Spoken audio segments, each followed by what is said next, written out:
Hello, ഇന്നത്തെ video എന്താണെന്ന് വെച്ചാൽ പിൻട്രസ്റ്റ് ആപ്പിൽ നിന്ന് എങ്ങനെ വീഡിയോ ഡൗൺലോഡ് ചെയ്യാം എന്നുള്ളതാണ്. അപ്പോൾ നിങ്ങൾക്ക് ഈ വീഡിയോ യൂസ്ഫുൾ ആവുകയാണെങ്കിൽ ഒന്ന് സബ്സ്ക്രൈബ് ലൈക്കൊക്കെ ചെയ്യാം. അപ്പോൾ നമുക്ക് വീഡിയോയിലോട്ട് പോവാം. അപ്പോൾ അതിന് പിൻട്രസ്റ്റ് ആപ്പ് ഓപ്പൺ ചെയ്തതിന് ശേഷം നമുക്ക് ആവശ്യമുള്ള വീഡിയോ സെലക്ട് ചെയ്യാം. അതിനുശേഷം ഷെയറിൽ കോപ്പി ലിങ്ക് കൊടുക്കാം. അപ്പോൾ നമുക്ക് ആ ലിങ്ക് കോപ്പി ആയിട്ട് കിട്ടും. പിന്നെ ചെയ്യേണ്ടത് എന്താണെന്ന് വെച്ചാൽ ബാക്ക് അടിച്ചതിന് ശേഷം ഗൂഗിൾ ഓപ്പൺ ചെയ്യാം. ഗൂഗിളിൽ സെർച്ച് ബാറിൽ എക്സ്പേർട്ട് പിൻട്രസ്റ്റ് ഡൗൺലോഡർ ടൈപ്പ് ചെയ്തതിന് ശേഷം അത് സെലക്ട് ചെയ്യാം.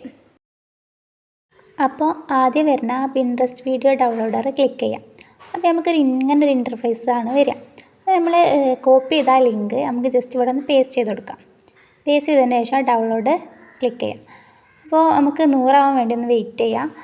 അപ്പോഴേ നമുക്ക് ഫുള്ളായിട്ട് ഡൗൺലോഡ് ചെയ്യാൻ പറ്റുള്ളൂ. അപ്പോൾ ഇങ്ങനെ ഡൗൺലോഡ് ചെയ്തതിന് ശേഷം ഒന്ന് താഴത്തേക്ക് പോയാൽ നമുക്ക് ആ വീഡിയോയും അതെങ്ങനെ ഡൗൺലോഡ് ആക്കേണ്ടതും കിട്ടും. അപ്പോൾ ഡൗൺലോഡ് ആക്കുമ്പോൾ ആ സെക്കൻഡ് ഓപ്ഷനിൽ നമുക്ക് ഡൗൺലോഡ് ആക്കാം. 1050 അതിൽ നമുക്ക് ഡൗൺലോഡ് ആക്കാം. അപ്പോൾ നമുക്ക് നല്ല ക്ലാരിറ്റി ആയിട്ട് കിട്ടും. അപ്പോൾ പിന്നെ അതിന് ശേഷം നമുക്ക് ആ 3 ഡോട്ടിൽ ക്ലിക്ക് ചെയ്തിട്ട് ഡൗൺലോഡ് എന്നുള്ളത് ക്ലിക്ക് ചെയ്യാം. അപ്പോൾ നമുക്ക് ആ വീഡിയോ ഡൗൺലോഡ് ആയിട്ട് കിട്ടും. ഒരു മെസ്സേജ് വരും. എന്നിട്ട് നമുക്ക് ഗാലറിയിൽ പോയി നോക്കുകയാണെങ്കിൽ നമുക്ക് ആ വീഡിയോ കാണാൻ പറ്റും. അപ്പോൾ അത്രയേ ഉള്ളൂ. നിങ്ങൾക്ക് വീഡിയോ യൂസ്ഫുൾ ആണെങ്കിൽ സബ്സ്ക്രൈബ് ചെയ്യാം.